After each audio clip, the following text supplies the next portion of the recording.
नमस्कार प्यारे बच्चों, आपका अपने चैनल लर्न बाय फन में स्वागत है। आज की इस वीडियो में हम एक नए अध्याय जिसका शीर्षक है मेरी माँ उसके बारे में पढ़ेंगे। यह एक आत्मकथा है जो शहीद राम प्रसाद बिस्मिल जी द्वारा लिखी गई है। यह उनके जीवन की आत्मकथा जिसका शीर्षक है निज जीवन की छटा से लिया गया है। इस पत्र के माध्यम से बिस्मिल जी अपनी माँ के प्रति आभार प्रकट करते हुए कहते हैं कि वो उनकी मृत्यु पर शोक न करे और परमात्मा के चरणों में वो अपने शरीर को त्याग कर दे। चलिए पाठ की शुरुआत करते हैं।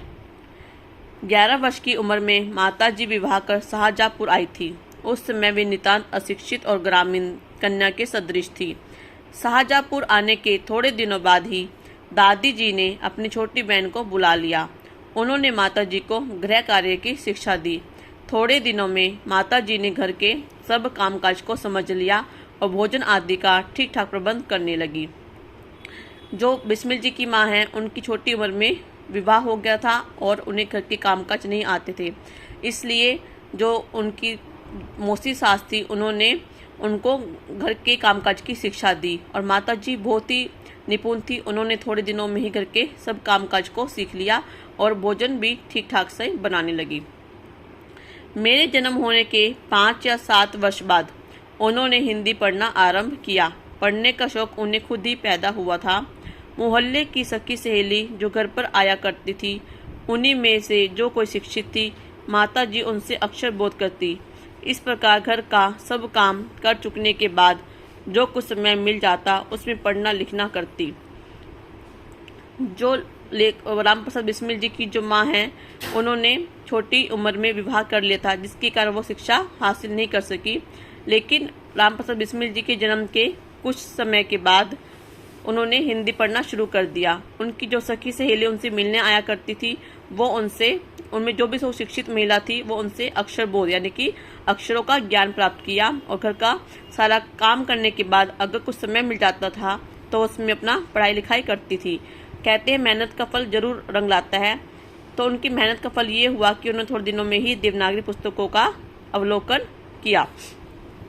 मेरी बहनों को छोटी आयु में माता जी ही शिक्षा दिया करती थी। जब मैंने आर्य समाज में प्रवेश किया, तब से माता जी से खूब वार्तालाप होता था। उस समय की अपेक्षा अब उनके विचार भी कुछ उदार हो गए हैं। यदि मुझे ऐसी माता न मिलती तो मैं भी अति साधारण मनुष्यों की भांति संसार चक्र में फंसकर जीवन निर्वाह करता। शिक्षा आदि के अतिरिक्त क्रांतिकारी जीवन में भी उन्होंने मेरी वैसी ही सहायता की जैसी मेजनी की सहायता उनकी माता ने की थी। जो मेरी छोटी बहनें थी, उनको माता जी ने ही शिक्षा दिया। और जब मैंने आर्य समाज में प्रवेश किया तो मैं माता जी से खूब बातें करता था। शिक्षा ग्रहण करने के कारण माता जी के जो विचार थे वो काफ़ी उदार हो गए थे। यदि मुझे ऐसी माँ न मिलती तो मैं भी अन्य मनुष्यों की भांति, यानी कि जैसे कि मनुष्य जन्म पाता है, फिर शिक्षा प्राप्त करता है, फिर उसके बाद कामकाज करता है और फिर उसका विवाह हो जाता है और वह गृहस्थी में पढ़कर अपने जीवन को निर्वाह करता है। अगर मुझे ऐसी माँ न मिली होती तो मैं क्रांतिकारी जीवन में कभी भी आगे नहीं जा सकता था। मेजनी हैं जो इटली देश की जो महान क्रांतिकारी है, उनका नाम है। उनकी सहायता भी उनकी माँ ने की थी क्रांतिकारी जीवन में। जो मेरी दादी और मेरे जो पिताजी हैं, वो इस पक्ष में नहीं थे कि मैं क्रांतिकारी जीवन में आगे बढ़ूं, लेकिन मेरी माता ने मेरी सहायता की और मैं इस क्रांतिकारी जीवन में आगे बढ़ सका। माता जी का सबसे बड़ा आदेश मेरे लिए यह था कि किसी की प्राण हानि न हो। उनका कहना था अपने शत्रु को भी प्राण दंड न देना। उनके इस आदेश पूर्ति के लिए मुझे मजबूरन 2-1 बार अपनी प्रतिज्ञा भंग भी करनी पड़ी। मेरी माता जी ने मुझे आदेश दिया था कि कभी भी कोई ऐसा काम मत करना जिससे किसी के प्राणों पर बन आए। अगर तुम्हारा शत्रु तुम्हारे सामने खड़ा हो और तुम्हें अपनी आत्मरक्षा करनी पड़े तो वो बात अलग है कि तुम्हें उसकी जान लेनी पड़ेगी। लेकिन अगर वो आत्मसमर्पण करता है तो तुम उसे माफ़ कर देना, उसका जीवन मत छीनना।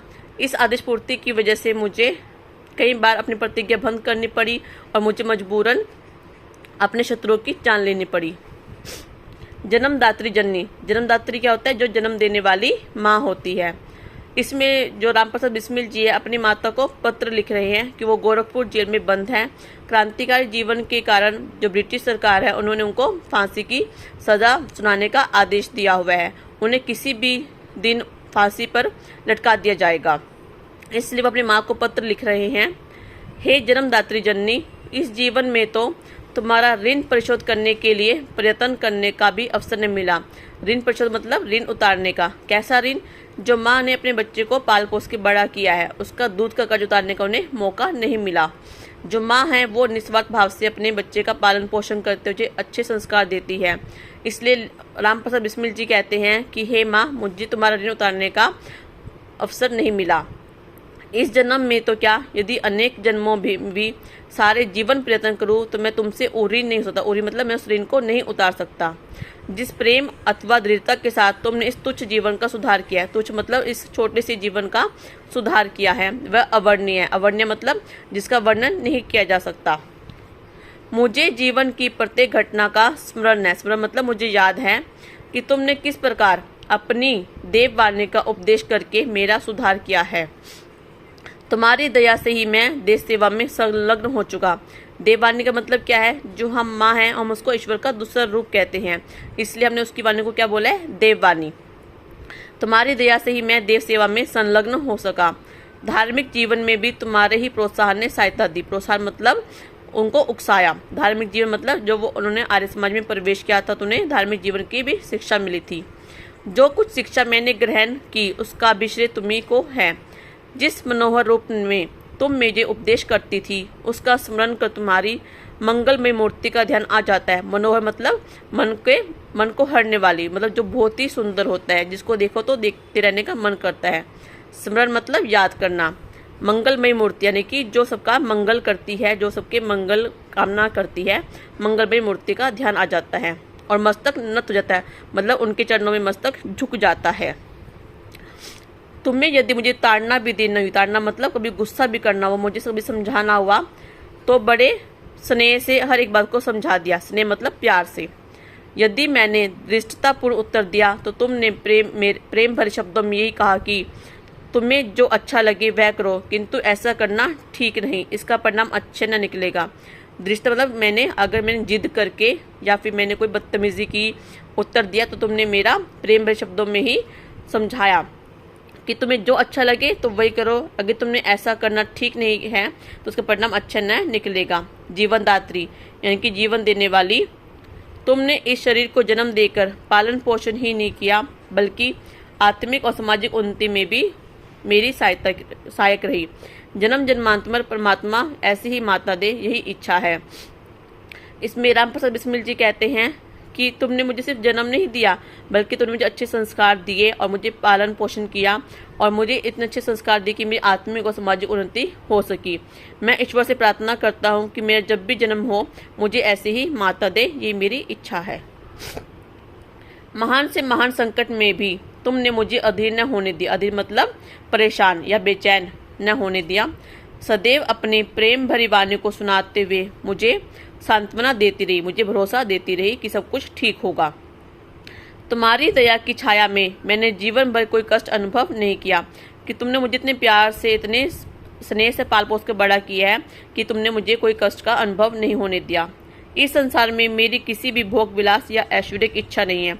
भोग विलास मतलब कोई भी मेरे अंदर कोई बुराई नहीं, जैसे कि लोग भोग विलास यानी कि पैसों के मद में चूर होकर गलत आदतें अपना लेते हैं, ऐसी में कोई भोग विलास या ऐश्वर्य की इच्छा नहीं है। केवल एक तृष्णा है। तृष्णा मतलब इच्छा है, एक अभिलाषा है। वह यह कि एक बार श्रद्धा पूर्वक तुम्हारे चरणों की सेवा अपने जीवन को सफल बना लेता, किंतु यह इच्छा पूर्ण होती नहीं दिखाई देती और तुम्हें मेरी मृत्यु का दुखद संवाद सुनाया जाएगा। राम प्रसाद बिस्मिल जी कहते हैं कि क्रांतिकारी जीवन के कारण देश सेवा करते हुए मुझे अपने जीवन का बलिदान करना पड़ रहा है। इस कारण से मैं अपनी इच्छा ये पूरी नहीं कर सकता कि तुम्हारे चरणों की सेवा करूं और अपने जीवन को सफल बनाऊं। इसलिए मैं तुम्हें कहता हूं कि माँ, तुम मुझ पर विश्वास करो कि यह धैर्य धारण कर लेना कि तुम्हारा पुत्र माताओं की माता भारत माता की सेवा में अपने जीवन को बलि वेदी की भेंट कर गया और उसने तुम्हारे कुल को कलंकित न किया। अपनी प्रतिज्ञा पर दृढ़ रहा।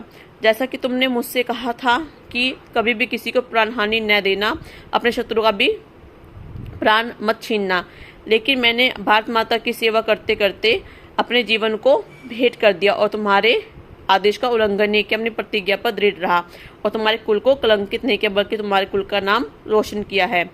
जब स्वाधीन भारत का इतिहास लिखा जाएगा तो उसके किसी पृष्ठ पर उज्जवल अक्षरों में तुम्हारा भी नाम लिखा जाएगा। स्वाधीन मतलब जब भारत अंग्रेजों की गुलामी से आज़ाद हो जाएगा, उस समय तुम्हारा नाम भी लिखा जाएगा। गुरु गोविंद सिंह जी की धर्मपत्नी ने जब अपने पुत्रों की मृत्यु का संवाद सुना था तो वह बहुत हर्षित हुई थी और गुरु के नाम पर धर्म रक्षार्थ अपने पुत्रों के बलिदान पर मिठाइयाँ बांटी थी। जो गुरु गोविंद जी की पत्नी हैं, जब उन्हें पता चला कि उनके पुत्रों ने धर्म की रक्षा करते करते अपने प्राणों का बलिदान कर दिया है, तो वे दुखी नहीं हुई थी, बल्कि वो बहुत खुश हुई थी और इतनी खुश हुई थी कि उन्होंने अपने बच्चों के मृत्यु पर मिठाइयाँ बांटी थी। जन्मदात्री वर दो कि अंतिम समय में भी मेरा हृदय किसी प्रकार विचलित न हो, किसी प्रकार घबराए ना, और तुम्हारे चरण कमलों को प्रणाम कर मैं परमात्मा का स्मरण करता हुआ शरीर त्याग दूं। राम प्रसाद बिस्मिल जी अपनी माता को कहते हैं कि जब मेरा अंतिम समय हो तो मैं किसी प्रकार की घबराहट को महसूस न करूं, बल्कि तुम्हारे चरणों को प्रणाम करके मैं ईश्वर का ध्यान करता हुआ इस शरीर को त्याग करूं। प्यारे बच्चों, इस पत्र के माध्यम से राम प्रसाद बिस्मिल जी ने अपनी माता और देशभक्ति के प्रति अपना एक अच्छा उदाहरण प्रस्तुत किया है। उन्होंने बताया है कि देश की सेवा सबसे ऊपर है, उसके बाद हमें अपने माता पिता की सेवा करनी चाहिए। माता पिता ही हमें जीवन में अच्छे संस्कार देते हैं। अगर हमें अपने परिवार और देश में से किसी को चुनना पड़े तो हमें सबसे पहले अपने देश को चुनना चाहिए और उसके लिए हंसते हंसते प्राणों का बलिदान कर देना चाहिए। यह एक मार्मिक कथा है जिसमें राम प्रसाद बिस्मिल जी अपनी माँ को प्रोत्साहन देते हैं, उन्हें सांत्वना देते हैं। अगर मेरी मृत्यु का तुम्हें संवाद मिले तो तुम घबराना मत, तुम दुखी मत होना, बल्कि तुम अपने आप को धन्य समझना कि तुम्हारा पुत्र देशभक्ति के लिए अपने प्राणों का त्याग कर दिया। धन्यवाद।